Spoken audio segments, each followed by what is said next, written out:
네, 이번 시간에는 우리 제3보험의 두 번째 시간이죠. 상해보험에 대해서 같이 한번 살펴보도록 하겠습니다. 자, 제3보험은 제가 세 가지로 분류한다 그랬죠. 어떤 걸로 분류한다 그랬죠? 상해보험, 질병보험, 간병보험으로 분류한다.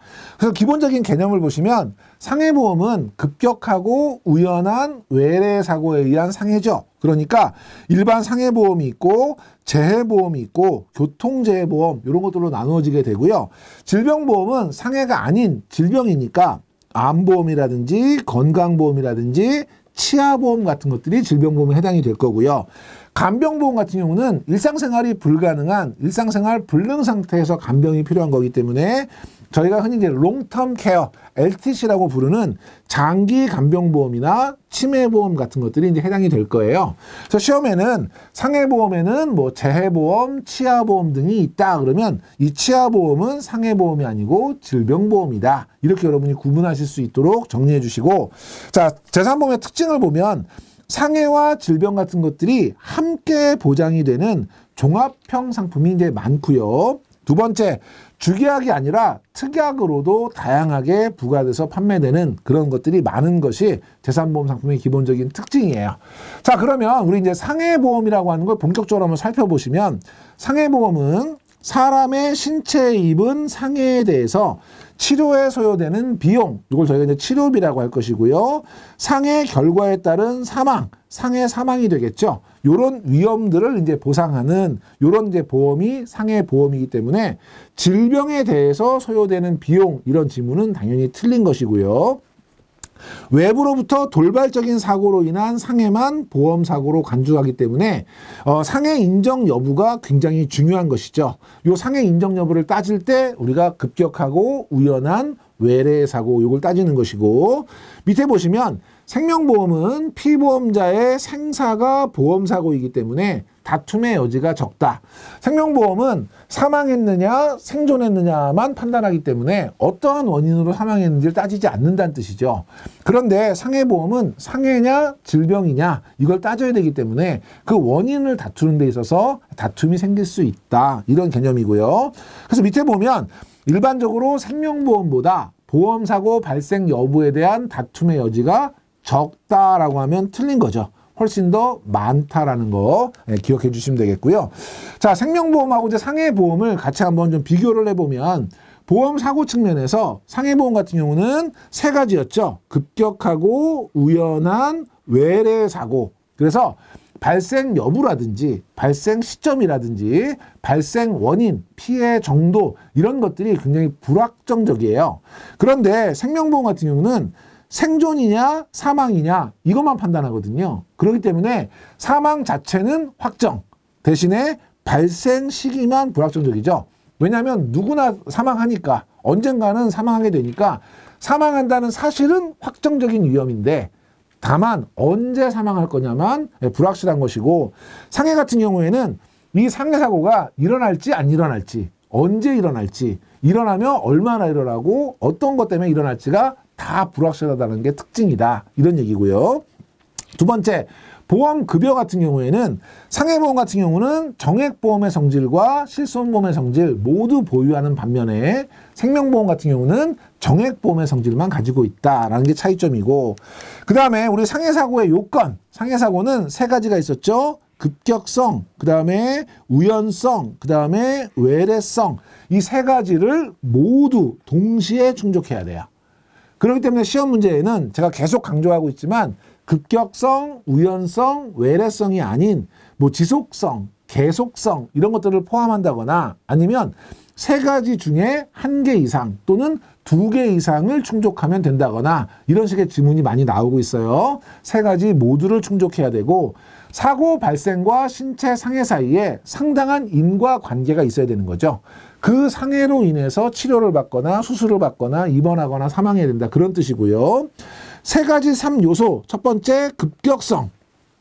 그 결과가 발생되는 것을 피할 수 없을 정도로 급박해야 된다는 거예요. 그러니까 급격성의 반대는 완만하게 진행이 되는 거죠. 그래서 완만하거나 연속적으로 발생하는 것들은 배제한다. 대표적인 것들이 질병 같은 것들도 있을 수 있고 신체가 허약하다 이런 것도 있을 수 있는 거죠. 원래 몸이 약해서 이런 것들은 상해로 볼 수 없는 것이고 두 번째 우연성. 그 결과가 발생되는 것이 우연해야 된다. 예상할 수 없어야 된다는 거예요. 반대는 고의적인 거죠. 그래서 피보험자의 의사에 기인하지 않았다는 것, 즉 고의성이 없다는 것을 이제 의미하는 것이고 세 번째 외래성. 외래성은 신체 밖에서 일어나야 된다는 거죠.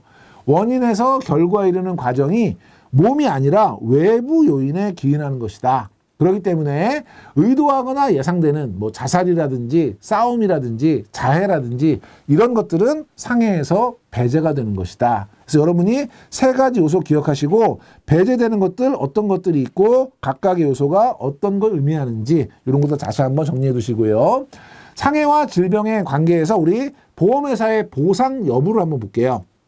처음에 약관상 보상 대상 사고가 일어났어야 되고요. 그러니까 사고 자체가 보상의 대상이 되는 사고여야 되고 그걸로 인해서 의료 치료가 있어야 되고요. 그 결과 사이에 인과관계 여부에 따라서 보험회사가 보상을 할 것인지 아니면 보상하지 않을 건지 면책 여부를 결정하게 되는데 상해 사고 결과로 발생된 질병이다. 그럼 이거는 보상하겠다. 예를 들면 어떤 사고가 발생을 해서 그 사고를 치료하는 과정에서 질병으로 악화됐다. 예를 들면 뭐 높은 데서 추락을 했어요. 그럼 이거는 상해거든요. 급격하고 우연한 외래죠. 추락을 해가지고 치료하는 과정에서 디스크가 생겼다. 그럼 이거는 상해로 발생한 질병이니까 보상하겠다는 거예요. 근데 거꾸로 질병이 원인이 돼서 발생한 사고는 보상에서 제외하겠다. 예를 들면 갑작스러운 뇌출혈이 왔어요. 갑작스러운 뇌출혈이 왔다는 건 질병이잖아요. 근데 그 뇌출혈 때문에 쓰러져서 부딪혀서 뭐 다쳤다. 이런 경우에는 부딪힌 것 자체는 상해일 수 있거든요. 예상하지 못하고 갑자기 쓰러졌고 몸 외에서 발생한 거니까. 그런데 그 원인이 뇌출혈이라고 하는 질병이라고 한다면 이건 보상하지 않겠다는 뜻이에요. 그래서 여러분이 상해로 인한 질병은 보상. 거꾸로 질병으로 인한 상해는 보상 제외. 요거 기억해 주시고. 그래서 뒤에 보시면 나이가 들어서 요통이 생겼다. 이거는 급격하지도 않고 우연하지도 않은 거죠. 그러기 때문에 그리고 외래도 아니고 당연히 보상 제외고요. 과로로 인한 입원 이것도 역시 상해가 아니라 질병에 가까운 것이죠. 그래서 이렇게 뻔한 거 말고도 제가 조금 전에 예를 들었던 여러분이 그 지문이 나오면 지문을 잘 보셔야 되는 거예요. 그 상해 또는 질병의 원인이 뭔가에 따라서 그 원인이 상해라면 보상이 되는 거고 그렇지 않다면 보상하지 않는다. 이 개념을 좀 잘 정리해 두시고요.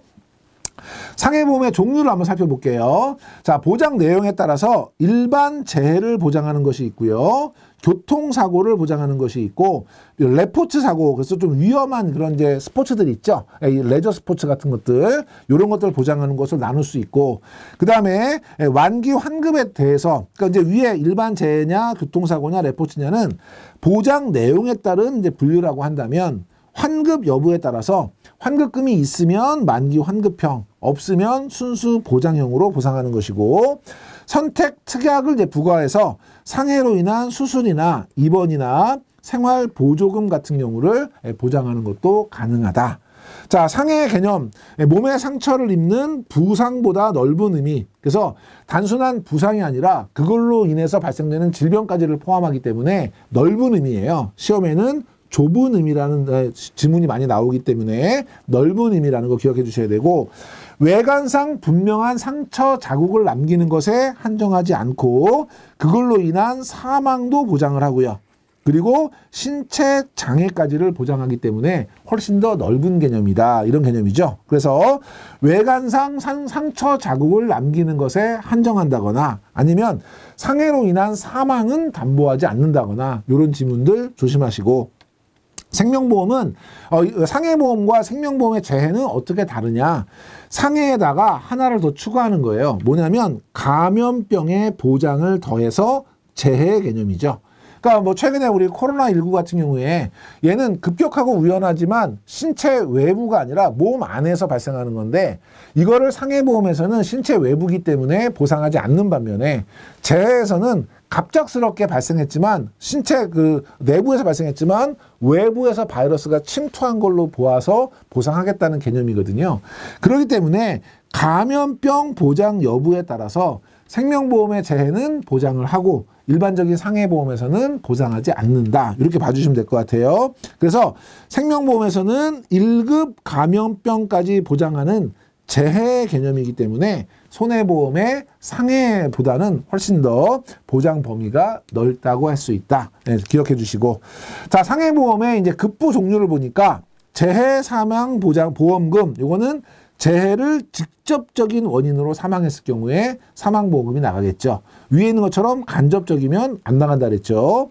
두 번째, 재해장애급여금. 요거는 이제 재해로 인해서 장애가 생겼을 때 지급하는 보험금인데 장애 지급률을 우리가 별도로 정하고 있죠. 그 장애 지급률에 따른 장애에 해당하면 그 장애 지급률에 따른 보험금을 지급하겠고요.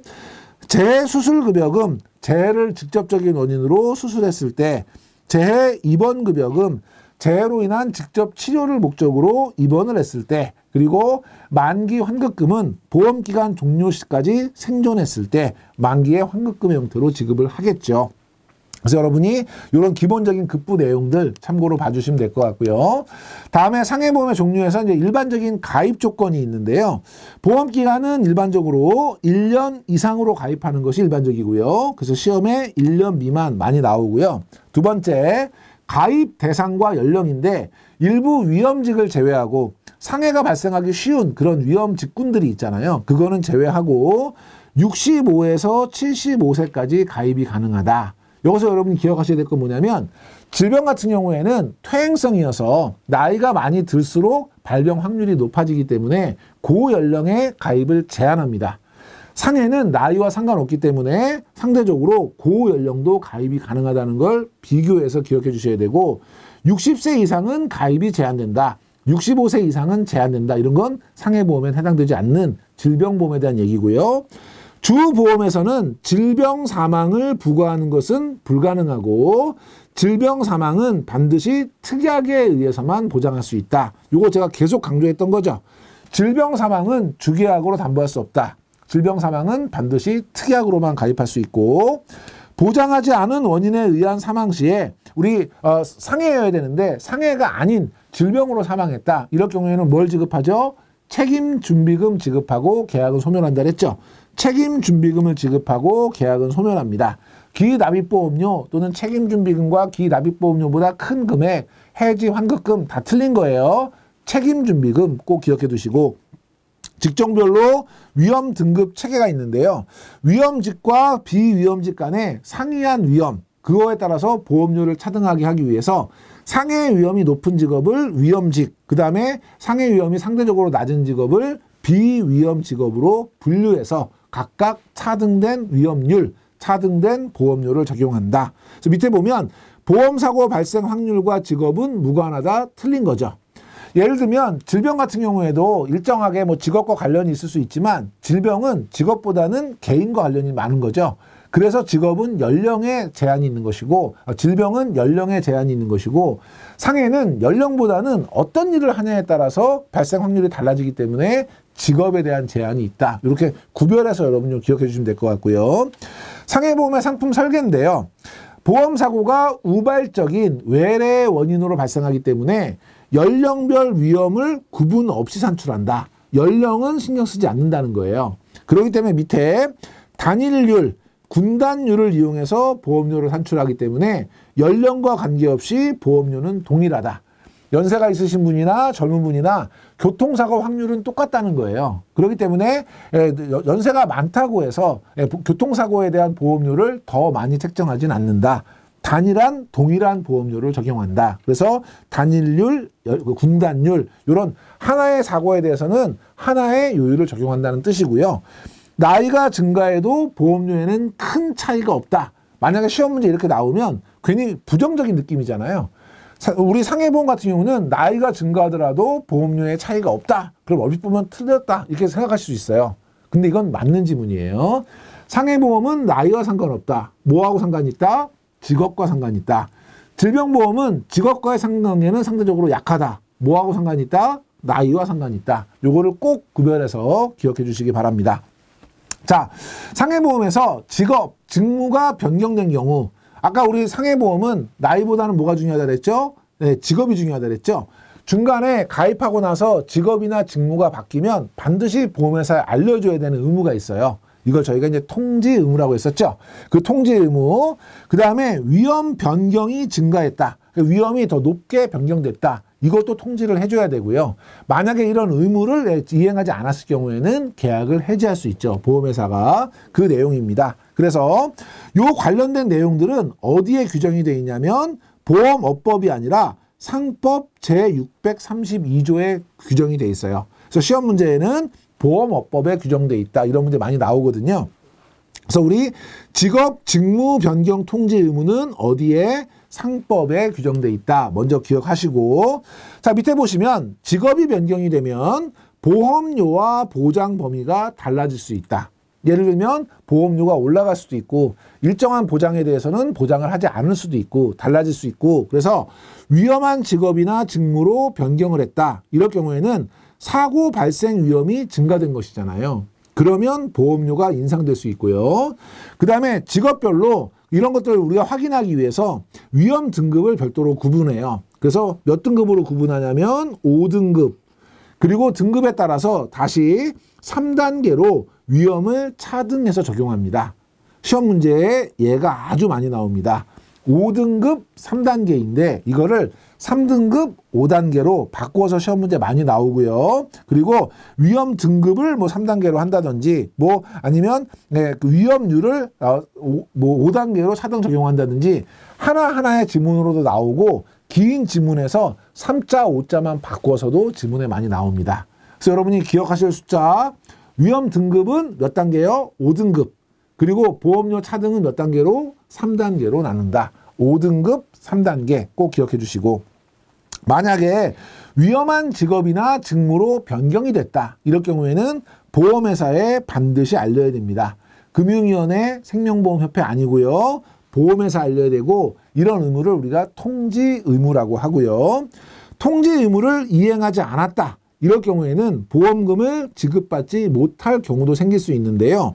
사고가 발생했는데 직업급수에 비례해서 보험금을 삭감할 수 있고요. 예를 들면 원래 사무직 1등급이었는데 예를 들면 실직을 하셔서 다른 3등급의 위험한 그런 직무를 하시다가 사고가 났다.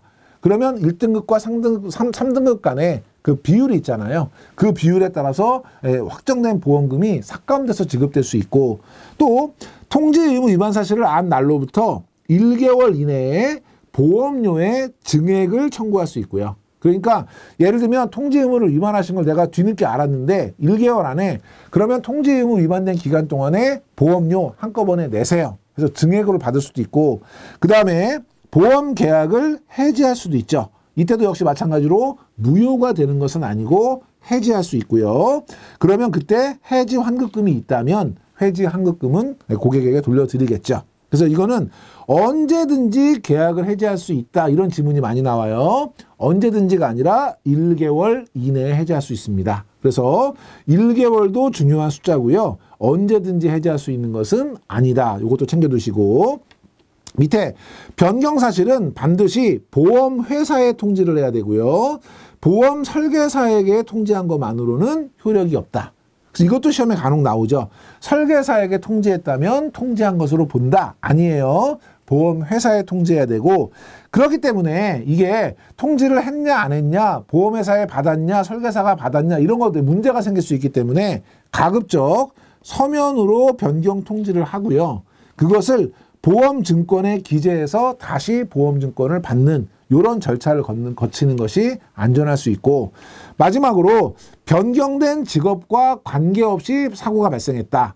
예를 들면 교통사고 같은 경우는 뭐 예를 들면 운전직 이런 것이 아니라면, 예를 들면 사무직이거나 뭐 다른 위험 직군이거나 교통사고 확률은 똑같잖아요. 그러니까 변경된 직업하고 상관없는 사고일 경우에는 전액 보상받을 수 있다. 삭감되지 않는다 얘기예요. 밑에 보시면 무직인 A씨가 버스 기사로 취직해서 일하던 중에 집에서 대청소를 하다가 낙상을 했다. 추락을 했다. 그러면 무직인 A씨나 버스 기사로 취직한 이런 직업이 변경된 상태에서 버스 기사로 하다가 교통사고가 났다면 이거는 뭐 삭감되거나 면책되거나 할 수 있겠지만, 무직이거나 버스 기사거나 대청소하다가 추락하는 건 똑같잖아요. 그렇기 때문에 이거는 보상이 나간다는 거예요.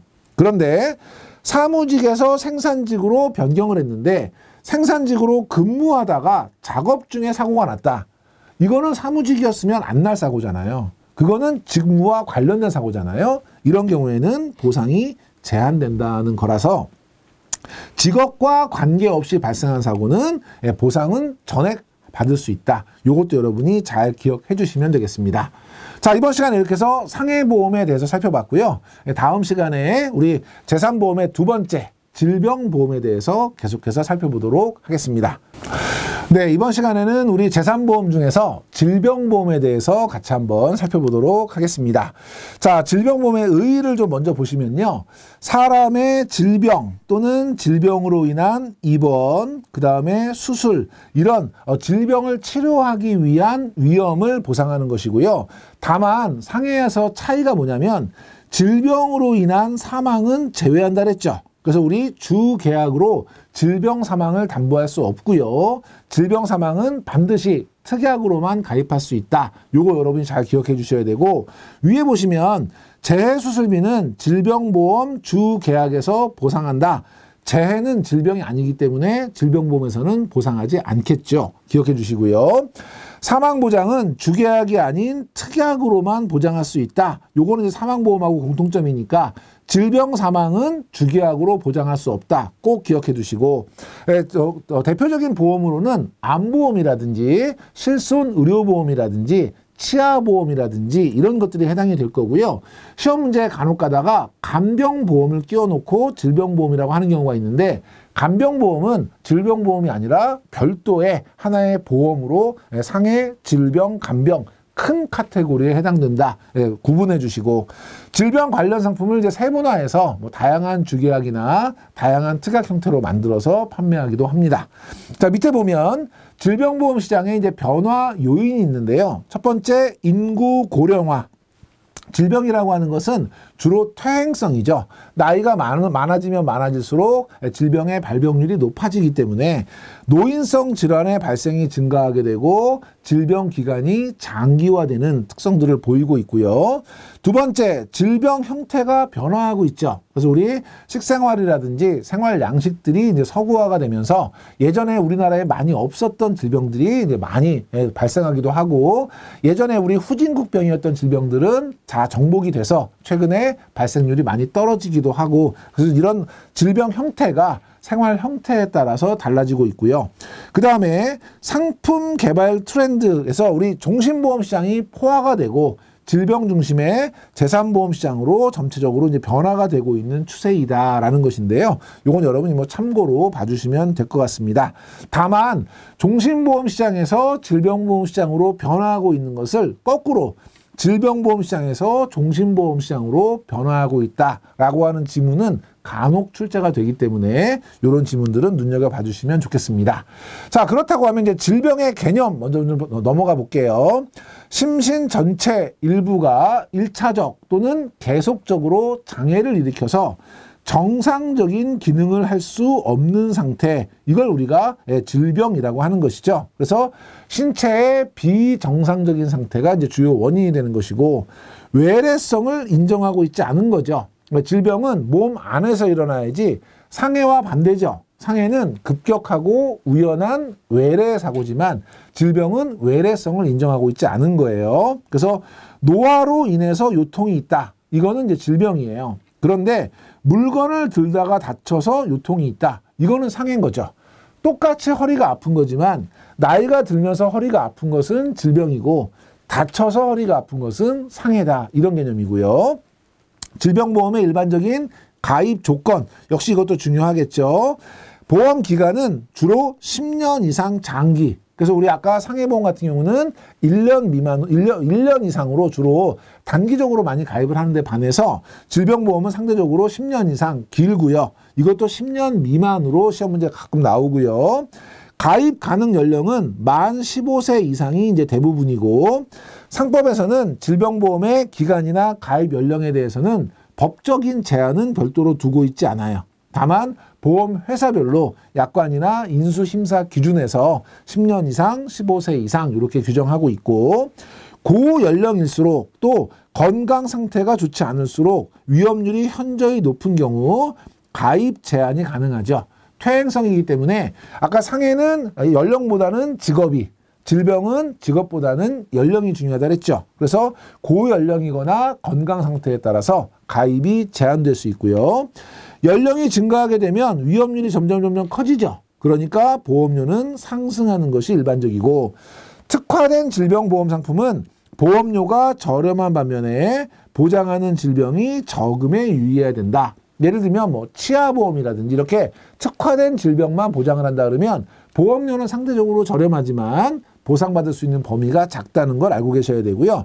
보험금 지급 사유 발생 전에 사망을 했다. 상해보험하고 똑같이 책임준비금을 지급하고 계약은 소멸됩니다. 그래서 책임준비금 다시 한번 강조드리고요.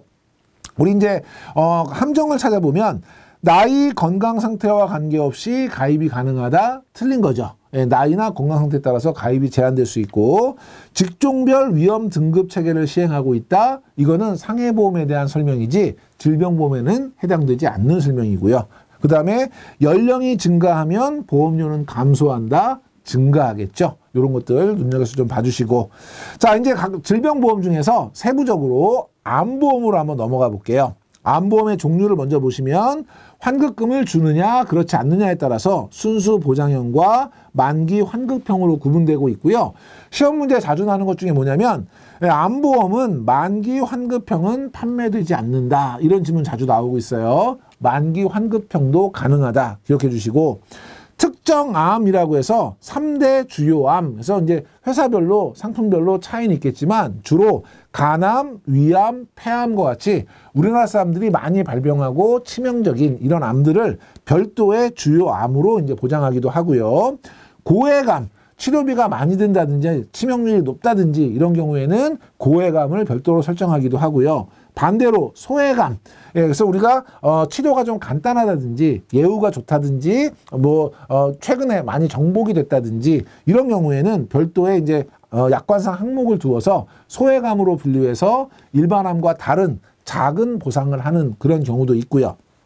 다만 이런 것들은 제도적으로 또는 법적으로 정해져 있는 기준이 있는 것은 아니고, 보험회사가 각각의 발생 빈도나 그로 인한 비용에 따라서 임의로 정한 것이에요. 그러니까 시험에는 간혹 가다가 제도적으로 정했다고 이제 지문이 나오기도 하고, 밑에 보면 특정 암만 보장하는 경우 보험료가 저렴하다.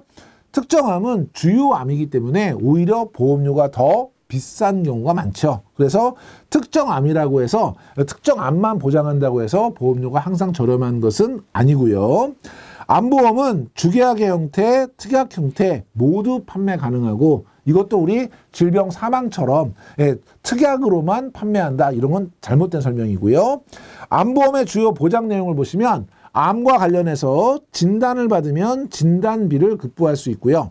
수술, 입원, 통원에 관련된 급여금을 지급하고, 만기 환급형의 경우에는 만기 환급금을 지급하기도 하고, 제자리암 같은 경우에는 연기암을 얘기하는 거죠. 실제로 암이 진행되기 전 단계 상피내암이라고도 하는데, 이 제자리암인 경우에는 암 관련 보험금의 10%에서 20%만 지급하는 경우도 있습니다. 그래서 여러분이 요 제자리암은 10%에서 20%만 지급된다, 요 지문도 잘 기억해 주시고, 자, 암 보험금의 종류에서 이제 진단 보험금으로 넘어가 볼게요. 암 진단 보험금은 암 보장 개시일 이후에 암으로 진단이 확정이 되면 지급되는 보험금입니다. 특정 암에 대해서는 별도 약정 금액을 지급할 수 있죠. 그게 예를 들면 특정 암이 주요 암일 경우에는 더 일반적인 진단금에 더 많은 비중으로 지급될 수도 있을 거고요. 소외감인 경우에는 일반 암 진단금보다 적은 금액으로 지급될 수도 있고요.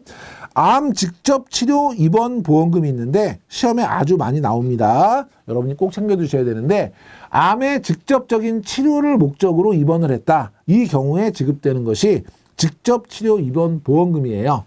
뒤에 보면 동일한 암의 직접 치료를 목적으로 2회 이상 입원을 했다, 예를 들면 제가 위암이에요. 그래서 위암 수술을 받기 위해서 입원을 했고요. 그리고 똑같은 암인데 치료를 위해서 그 뒤에 수술 이후에 다시 입원을 했다.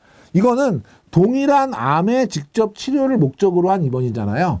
이거는 2회 이상 입원한 경우라 하더라도 1회 입원으로 보아서 예를 들면 뭐 입원 일수 며칠까지 뭐 한도를 정할 때 하나의 입원으로 보고 입원 일수를 합산해서 계산한다. 이런 개념이고요.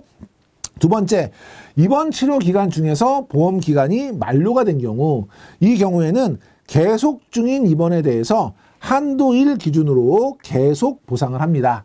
무슨 얘기냐면 입원을 제가 하게 되면 뭐 180일 한도로 보상을 하겠다. 그래서 제가 암 치료를 위해서 입원을 했어요. 근데 입원하고 나서 90일 지나서 이 보험 계약 기간이 끝난 거죠.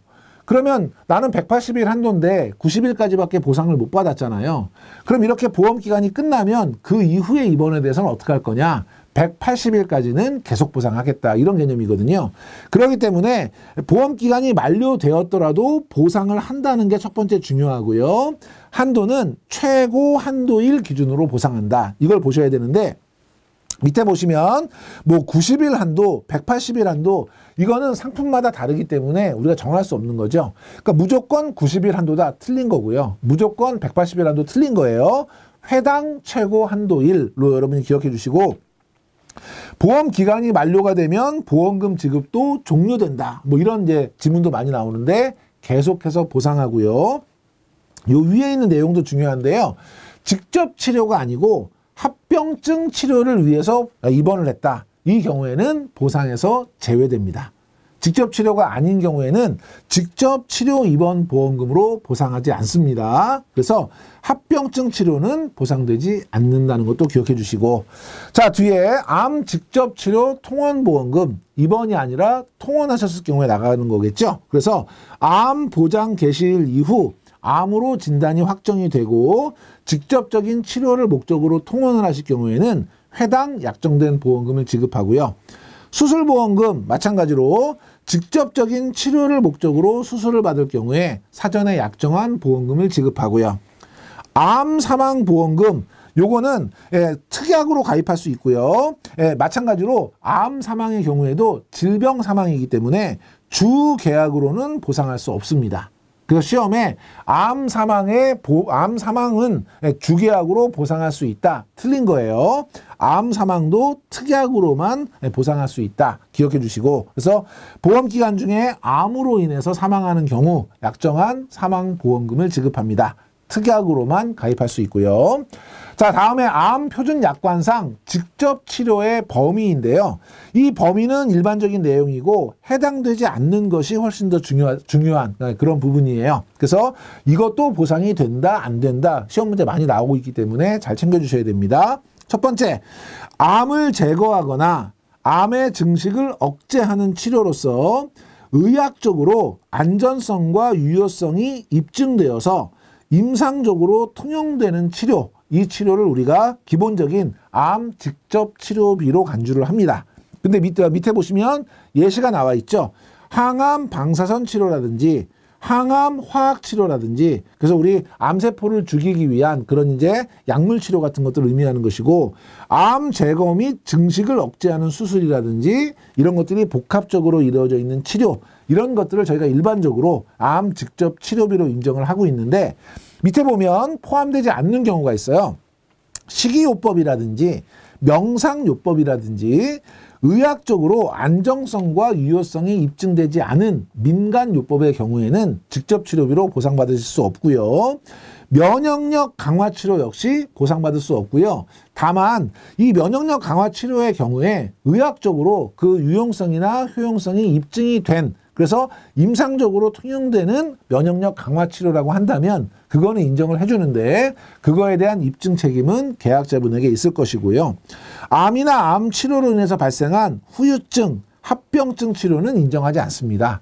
그래서 아까 앞에서 우리 합병증 치료를 위한 입원 치료비는 보상하지 않는다 그랬죠. 그래서 후유증이나 합병증 보상하지 않는다. 그래서 밑에 보시면 암으로 인해서 발생한 합병증 치료는 보상한다는 건 틀린 그런 지문이고요. 의학적으로 입증된 면역 치료나 법률적으로 정한 암 말기 환자에 대한 치료 예를 들면 우리 호스피스라 해서 나는 치료받지 않고 요양시설에 가서 나는 그냥 생을 마감하겠다. 이게 무조건 그런다고 해서 보상되는 건 아니고 법률로 인정되는 기관에 법률로 인정되는 범위 안에서 보상하겠다는 개념이에요. 그래서 이거는 법률로 정한 그런 이제 호스피스 행위 이런 것들은 치료비에 포함해서 보상하겠다. 이런 개념으로 봐주시면 되겠고요. 자, 암보험금의 일반적인 가입 조건이 있는데 이것도 매우 중요하죠. 암보험에서 시험 제일 많이 나옵니다. 첫 번째, 보험기간은 역시 질병보험이기 때문에 10년 이상이고요. 가입 연령은 15세 이상이고 고연령인 경우에는 가입이 제한됩니다. 이것도 마찬가지로 15세 이상인데 20세 이상으로 시험 문제가 난다거나 연령에 상관없이 가입 가능하다거나 틀린 거고요. 연령이 증가하게 되면 보험료도 역시 증가하는데 크게 증가합니다. 시험에 연령과 상관없이 보험료는 동일하다. 이건 상해보험이죠. 틀린 거고. 갱신형 상품의 경우에는 갱신 시 보험료의 변동이 클 수도 있다는 거를 정확히 안내를 해줘야 되겠죠. 갱신을 하게 되면 연령이 그만큼 많아지기 때문에 연령에 대한 가중도 되겠지만 위험률이나 이런 것이 달라지게 되면 마찬가지로 보험료가 크게 변동될 수 있다는 걸 정확하게 설명해야 되고 일반적으로 일정 기간 이후부터 보장이 개시되는 거죠. 그래서 예를 들면 뭐 90일이라든지 가입하시고 나서 일정 기간 동안은 면책 기간을 두는 거예요. 역선택을 방지하기 위해서. 그리고 가입 후 일정 시점 이내에 진단되었을 경우에는 정상적인 보험금의 일정 부분, 통상적으로 이제 50% 정도를 많이 하고 있는데 1년 이내에는 50%만 지급합니다라고 하는 감액 지급도 가능하다. 그래서 암보험은 위험률 변동제도가 적용된다라고 했는데 위험률 변동제도는 암보험이 아니고 간병보험에서 적용합니다. 그래서 이것도 역시 지문 기억해 주시면 되겠죠. 상해보험, 질병보험, 그 다음에 간병보험을 섞어서 문제를 내면 여러분이 공부하신 내용이 나오기 때문에 헷갈릴 수 있다는 거예요. 이런 부분 꼼꼼하게 챙겨두시고요. 다음에 이제 실손의료보험인데요. 실손의료보험은 최근에 대폭 개정이 된 사항이에요. 그래서 시험 문제 나올 가능성이 높기 때문에 여러분이 눈여겨서 봐주셔야 되는데 실손의료보험은 실제 이제 병원 같은 데 가서 치료를 받거나 하게 되면 그 치료비 중에 본인이 부담하는 것을 전부 다 보험으로 할 수 있는 그래서 우리가 민영의료보험, 의료실비보험 이런 식으로 부른 아주 좋은 제도거든요. 그래서 질병이나 상해로 입원이나 통원 치료를 할 경우에 실제 부담한 의료비의 일부를 보상, 처음에는 다 보상을 해줬죠. 그랬더니 너무 많은 사람들이 너무 과잉 진료, 과잉 치료를 하시는 거예요. 그래서 그 다음에 자기 부담금이라고 해서 일정 부분은 본인이 부담하게 만든 거예요.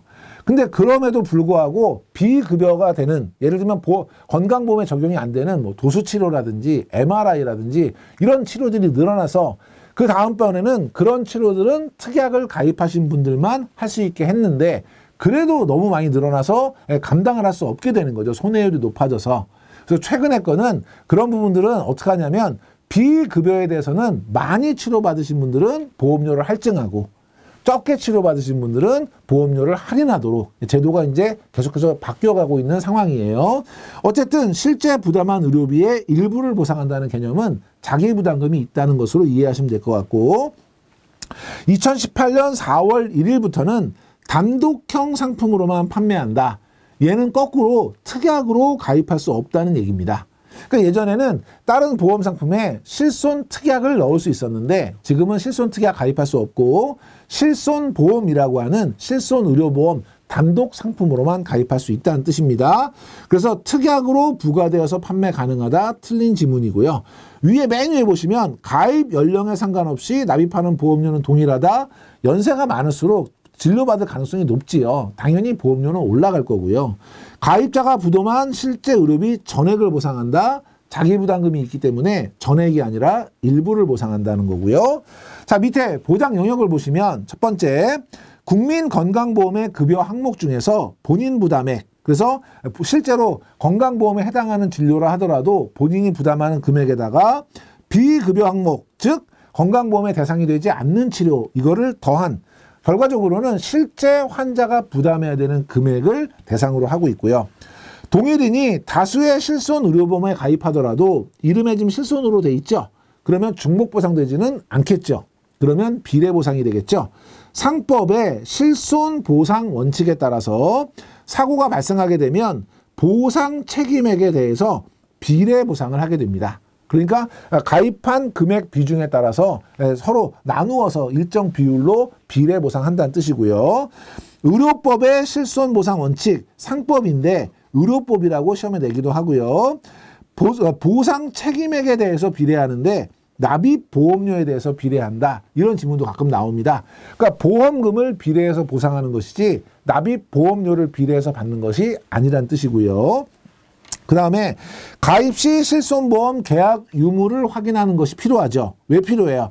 다른 회사에 가입하고 있다 그러면 중복해서 가입할 필요가 없는 거죠. 왜냐하면 어쨌든 사고가 나면 비례로 보상을 받으니까 이중으로 가입해도 의미가 없기 때문에. 그리고 비례보상 대상은 제3보험 상품 중에서 실손급부가 있는 계약에 한정이 되는 거죠. 예를 들면 정액으로 뭐 이번 일당 하루에 얼마 이런 게 있다 그러면 그거는 2개 가입했으면 2개에서 정액으로 똑같이 받는 거니까 이 비례보상은 어디에만 해당되는 거냐면 실손보상에만 해당이 되는 것이고 정액 보상 상품은 제외가 된다. 그러면 중복 보상이 가능하다는 뜻이고요. 그래서 여기 비례보상은 정액 보상에도 해당된다는 지문 틀린 거고요. 5인 이상의 단체 실손보험은 실손보상 원칙에 적용되지 않는다. 단체 실손이든 개인 실손이든 실손 보상 급부에 대해서는 비례보상 원칙이 적용이 되고요. 뒤에 보면 의료보험의 비례보상 예시를 한번 볼게요. 입원을 하셔가지고 입원 치료비가 3천만 원 발생했어요. 자기 부담금은 없다고 가정을 하면 A 보험사에 지금 1천만 원 한도로 보상 책임액 1천만 원 가입했고요. B 보험사에 3천만 원 가입했어요. 그럼 이분은 지금 똑같은 실손 의료보험인데 4천만 원 가입하신 거잖아요. 실제 손해는 3천만 원 발생했고요. 그러면 보상을 어떻게 하느냐면 A 보험사는 4천만 원 중에 1천만 원을 책임지고 있으니까 3천만 원의 4분의 1인 750만 원을 보상하고요. B 보험사는 3천만 원의 4분의 3인 2250만 원을 보상해서 합치면 결과적으로 3천만 원을 보상하게 되는 거죠. 이 부분은 가끔 요 보상액이 얼마냐라고 하는 계산 문제가 출제됩니다. 그래서 여러분이 중요하게 보실 건 뭐예요? 보상 책임액. 지금 여기 나와 있는 것처럼 계산 자체가 복잡하거나 어렵진 않고요. 보상 책임액에 대해서 비례하는 걸 알고 있냐를 물어보는 거니까 보상 책임액의 비율대로 우리 손해액에 곱해주게 되면 그 계산할 수 있는 거예요. 요거는 예상 문제를 통해서 다시 한번 챙겨보시고요. 자, 실손 의료보험 현황은요. 손해보험회사는 1963년에 손해보험사가 실손보상 상해보험이라고 하는 것을 국내에 처음 도입했습니다. 연도까지는 중요하지 않고 손해보험사에서 처음 도입했다는 거는 기억해 주셔야 돼요. 생명보험에서 도입한 거 아니고. 두 번째, 77년에 단체 건강보험, 78년에 질병보험 이런 의료실비 보상 형태로 이제 판매가 이루어졌고요. 생명보험회사에서는 2003년 10월에 단체 실손 의료보험 그리고 2008년 5월에 개인 실손 의료보험 해서 실손 의료보험이라는 걸 판매를 시작했고 2009년에 상해형, 질병형, 종합형으로 상품들을 유형을 이제 표준화했고요. 2013년에 표준형 단독 실손 의료보험 상품이 처음 도입이 된 거예요. 이게 이제 지금 최근 현재 개념의 실손 의료보험이었죠. 이건 이제 대부분의 어떤 실제 발생한 본인 부담 금액을 다 보상을 해줬는데 그러다 보니까 너무나 과잉 진료가 이루어지게 된 것이죠. 그래서 그 이후에 표준형과 선택형 그래서 자기 부담금을 둔 거예요. 급여 항목 중에서 본인 부담 금액을 다 지급하는 게 아니라 80%만, 그러니까 20%는 자기가 부담하라는 얘기죠. 비급여도 80%만, 요게 이제 표준형이었다면 선택형 같은 경우에는 급여는 90%, 그리고 비급여는 80%만 보상하는, 그러니까 일정 부분에 자기 부담금이 있는 상품으로 발전을 했다가 2017년 4월 달에 그럼에도 불구하고 비급여 항목이 너무 늘어나서 그중에 일부 3개, 비급여 도수치료, 비급여 주사, 비급여 자기 공명 영상, MRI를 얘기하는 거죠. 이런 것들은 특약으로 별도로 분리를 해가지고 이 부분에 대해서 보상받고 싶으신 분은 별도의 특약보험료를 내도록 이렇게 이제 바뀌었었어요. 그런데 그럼에도 불구하고 너무 과잉 진료가 많다 보니까 가장 최근 2021년 7월에는 이렇게 급여와 비급여를 한꺼번에 했던 거를 깨고 이걸 이제 포괄적 보장 구조라고 했는데 이걸 깨고 급여와 비급여를 나눴죠. 그래서 지금은 급여가 주계약이 되고 비급여가 특약이 되는 형태로 바뀌어 있습니다. 이게 이제 우리 4세대 실손보험이다 이렇게 표현하는 것인데 1세대는 모든 걸 다 보장했고 2세대는 자기부담금을 도입했고 3세대는 특정한 비급여를 특약으로 분리했고 이제 4세대는 급여와 비급여를 분리했다. 이렇게 기억해 주시면 될 것 같고요. 예전 같은 경우에는 이 3개 진료군에 대한 시험 문제가 많이 나왔었는데 최근에는 어쨌든 지금 나누어져 있기 때문에 개념만 여러분이 기억하셔도 좋을 것 같습니다. 자, 실손의료보험의 구조 개선을 보면 가장 최근 2021년 6월까지는요. 급여와 비급여를 주계약으로 포괄하는 구조였었고요. 다만 3개의 비급여, 예를 들면 비급여 도수치료, 비급여 주사료, 비급여 MRI를 특약으로 분리한 이런 형태였었는데 지금은 급여는 주계약으로 비급여는 특약으로 분리를 했고요.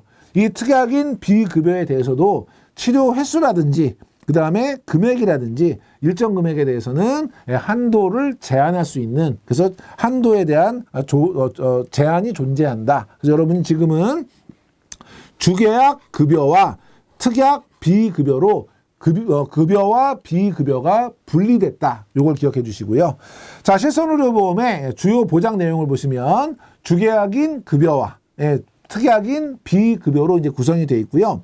상해 질병에 따라서 연간 보장 한도는 입원 통원 합산해서 5천만 원. 그래서 5천만 원 여러분이 꼭 기억하셔야 돼요.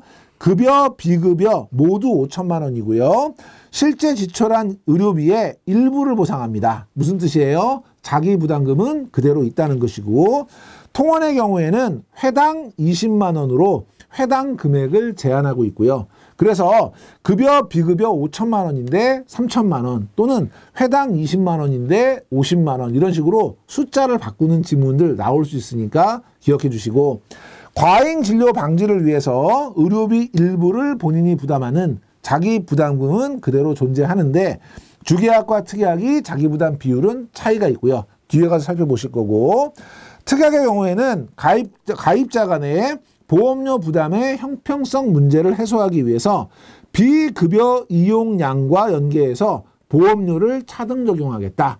비급여를 많이 이용하시는 분은 보험료를 더 많이 낼 수 있도록 할증을 하고 그 다음에 비급여 이용을 안 하시는 분들은 오히려 할인을 해주고 이렇게 차등 적용하겠다는 건데 이거는 충분한 통계를 확보하기 위해서 실제 적용은 2024년 7월 이후부터 적용할 계획이고요. 의료 취약계층이 있는데요.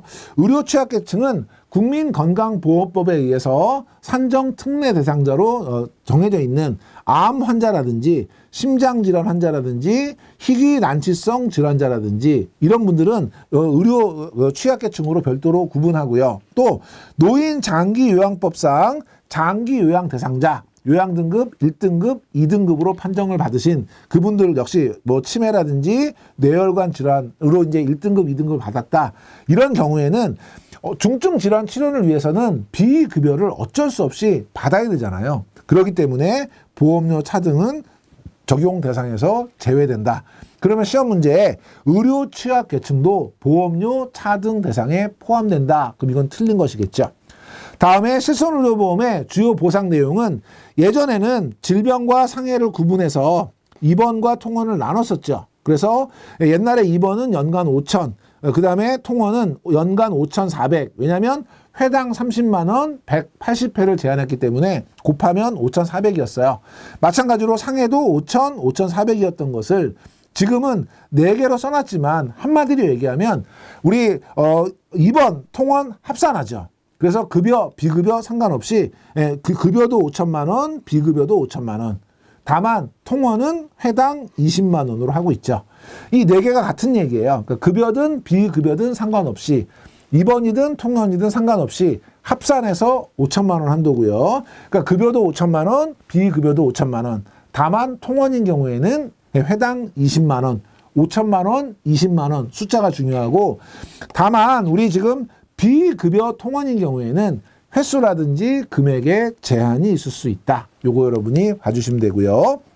그러면 지금 현재 시행하고 있는 현행 실손의료보험의 경우에는 상품 구조는 급여와 비급여가 나눠져 있는 거죠. 주계약 급여, 그 다음에 특약 비급여로 나눠져 있고, 보험료는 그 차등을 할 때 주계약인 급여에 대해서는 적용하지 않고요. 비급여에 대해서만 이용하고 연계해서 이용이 많으면 할증, 이용이 적으면 할인하는 식으로 비급여에 대해서만 적용하고 있고, 자기부담률은 급여는 20%, 비급여는 30%를 자기가 부담하도록 하고 있으니까 이 숫자도 여러분이 잘 기억해 주셔야 되고요. 공제금액은 병의원급은 최소 10,000원, 그리고 상급병원, 종합병원급은 최소 2만 원의 급여에 대해서 우리 공제를 하고 있고, 비급여에 대해서는 최소 3만 원을 공제하고 있어서 요 숫자도 중요합니다. 그래서 급여는 병의원 10,000원, 그 다음에 상급 종합병원 2만 원, 그 다음에 비급여에 대해서는 3만 원 기억해 주시고, 보장한다는 앞에서 보신 것처럼 입원이든 통원이든 급여이든 비급여이든 상관없이 급여도 5천만 원, 비급여도 5천만 원. 다만 통원인 경우에는 회당 20만 원, 그리고 횟수나 금액에 제한이 있을 수 있다. 기억해 주시면 되고요. 자, 비급여 진료비용 공개제도라는 것이 있는데, 비급여 치료는 사실 의료기관마다 금액이 굉장히 천차만별이죠. 그렇기 때문에 우리 환자분들이 좀 더 저렴한 똑같은 치료인데 어디는 비싸고 어디는 싸니까 어디가 비싸고 어디가 싼지 이런 걸 확인할 수 있도록 공개하는 제도예요. 그래서 내용을 보시면 국민이 비급여 의료비에 대해서 쉽게 이해하고 그게 어떤 거고 일반적으로 얼마 정도 듭니다. 그리고 병원을 선택할 때 참고할 수 있도록 어느 병원은 얼마고 어느 병원은 얼마입니다. 이걸 공개하겠다는 거죠. 중요한 건 어디서 공개하느냐? 건강보험심사평가원 홈페이지에서 공개하고 있다. 기억해 주시고, 소비자는 주요 비급여 항목의 진료 비용을 확인하거나 진료 비용이 저렴한 병원을 검색할 수 있도록 하기 위한 제도고요. 두 번째, 예전에 가지고 있던 실손보험을 지금 최근에 변경된 걸로 전환할 수 있는 제도가 계약 전환 제도입니다. 그래서 기존의 구실손의료보험을 가입자가 원하는 경우에 신실손의료보험으로 전환할 수 있는 제도인데요. 신실손의료보험 상품이 구실손의료보험 상품 대비 보험료가 저렴하기 때문에 전환하는 게 좋겠다는 거죠. 그래서 저렴하다는 거 더 많다로 바꿔서 낼 수 있으니까 챙겨두시고, 보장 내용 등의 차이가 있을 수 있기 때문에, 그러니까 예전에는 우리가 구실손 의료보험 같은 경우는 할인 할증 같은 게 없고 급여 비급여 없이 세 가지에 대해서만 특약으로 존재했잖아요. 그러니까 보장 내용이 달라질 수 있고 본인의 건강 상태라든지 의료 이용 성향에 따라서 비급여를 많이 이용하시는 분 같은 경우는 굳이 전환하지 않는 게 좋겠다는 거죠. 그래서 그런 것들을 감안해서 신중하게 전환 여부를 판단하시면 된다. 그 얘기입니다. 그래서 실손의료보험이 구실손의료보험에 비해서 보험료는 저렴한 것이 이점이다 라고 하는 요 지문은 기억해 주시면 좋을 것 같습니다. 자, 이렇게 저희가 이제 질병보험에 대해서 살펴봤고요. 다음 시간에는 우리 재산보험의 마지막 간병보험에 대해서 살펴보도록 하겠습니다. 네, 이번 시간에는 우리 재산보험 중에 마지막이죠. 간병보험에 대해서 같이 한번 살펴보도록 하겠습니다. 간병보험의 정의는요, 보험기간 중에 장기 요양 상태가 되거나 아니면 치매 같은 것들로 인해서 일상생활이 어려운 경우에 간병자금이나 생활자금을 지원하는 이런 보험을 우리가 간병보험이라고 하는데요. 장기 요양 상태, 요거는 이제 장기 요양 그 보험에서 등급을 받는 경우를 얘기하는 거죠. 그리고 일상생활 장애 상태, 그리고 중증 치매 상태에 이르렀을 때 보장을 받을 수 있어요. 세 가지를 꼭 기억하셔야 돼요. 장기 요양, 일상생활 장애, 중증 치매 요 세 가지를 꼭 기억해 주시고 파킨슨병이나 루게릭병 같은 이런 병을 보상하는 상품들도 최근에는 출시가 되고 있고 제3보험으로 분류되기 때문에 요거는 이제 간병은 제3보험의 범주에 들어가기 때문에 생명보험에서도 판매할 수 있고 손해보험에서도 판매할 수 있고요.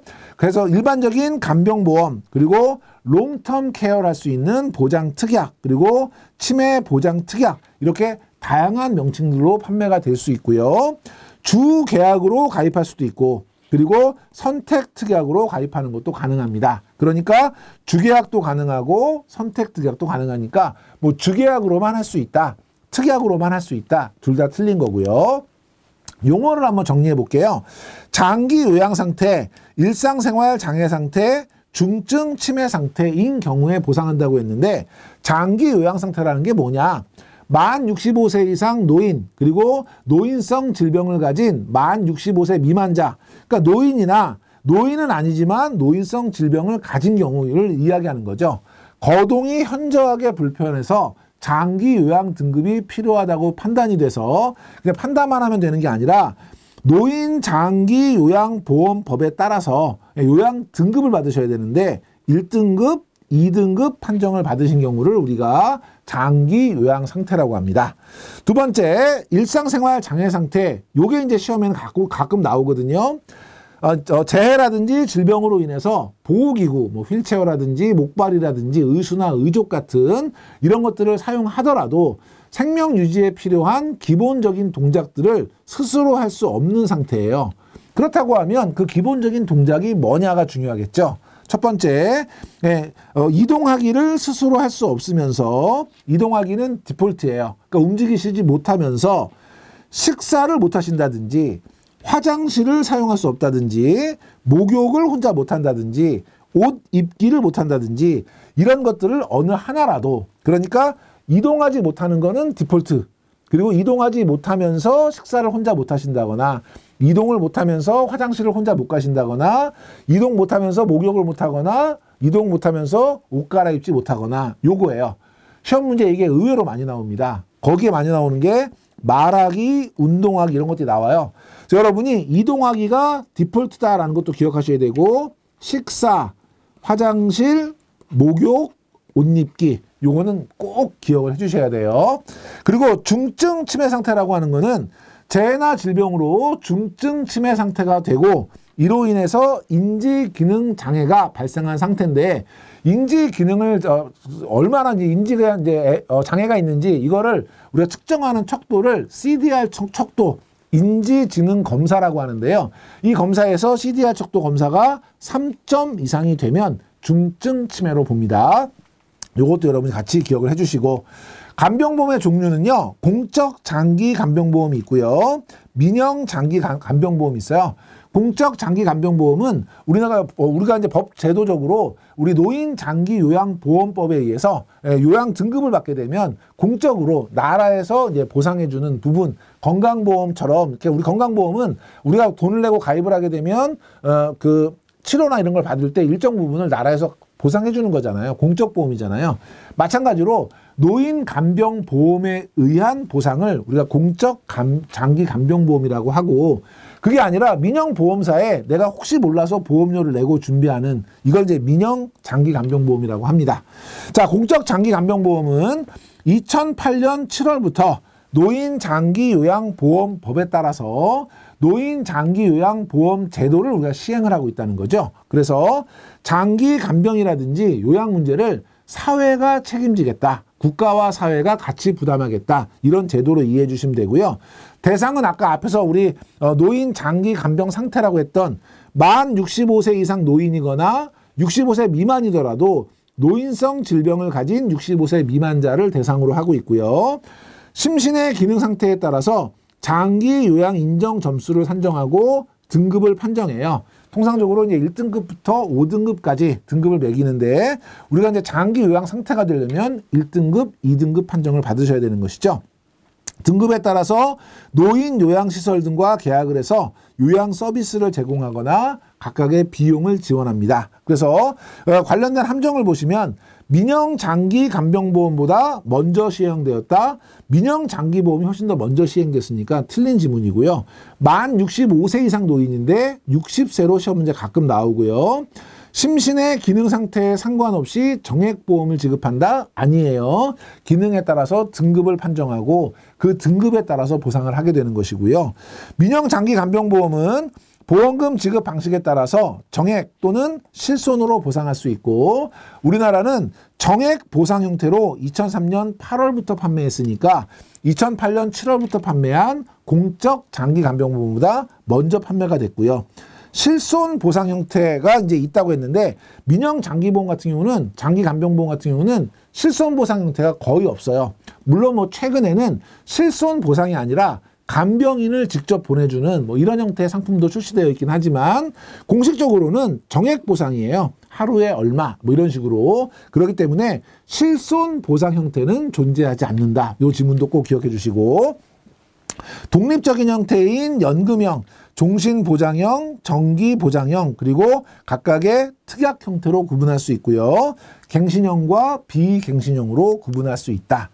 간병보험의 보험금 지급 사유를 보면 첫 번째, 보험회사의 자체 판정 기준을 적용하는 경우, 이 경우에는 일상생활 장애 상태이거나 중증 치매 상태로 진단이 확정이 되면 나이와 상관없이 지급 사유가 발생하게 되면 지급하는 이런 경우죠. 그러니까 보험회사의 어떤 뭐 일상생활 장애 상태나 중증 치매 상태로 판정이 되면 나이와 상관없이 지급하는 이런 형태의 상품이 있을 수 있고요.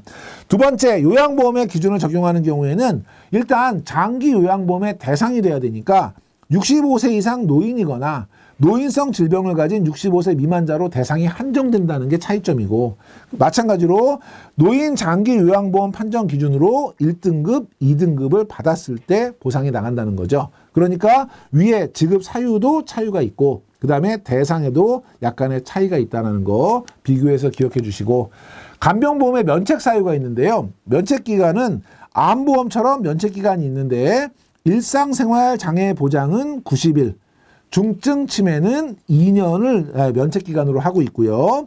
재해로 인한 일상생활 장애나 중증 치매가 되는 경우에는 면책 기간에도 보장을 한다. 재해로 인해서 온 경우에는 의도한 것이 아니기 때문에 이거는 보상하겠다는 취지여서 이것도 시험 문제에 간혹 나오는 문제입니다.